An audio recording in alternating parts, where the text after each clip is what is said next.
Welcome. If you've been missing Snapchat alerts or noticing that your notifications show up without sound, you're probably dealing with silent notifications. The good news is it's an easy fix, and I'll walk you through it step by step so you can get your alerts back to normal. First, grab your phone and open your settings. This is where all your device controls live, and it's the starting point for adjusting how apps behave, including Snapchat.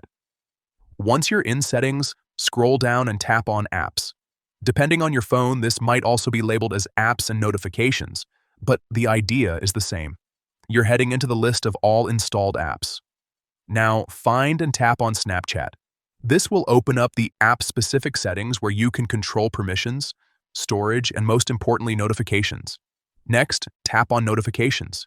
Here, you'll see all the notification options available for Snapchat. This section controls how and when Snapchat alerts you. After that, tap on Notification Categories. This is where things get a bit more detailed.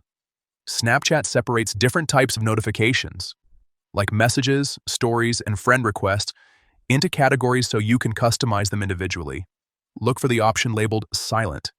If this is turned on, your notifications will come through without any sound or alert tone, which is likely why you're missing them. Simply toggle off Silent. Once you do this, your notifications should return to normal, with sound and proper alerts so you don't miss anything important. That's it. You've successfully disabled silent notifications on Snapchat. It only takes a minute, but it can make a big difference in staying connected and not missing messages or snaps from your friends.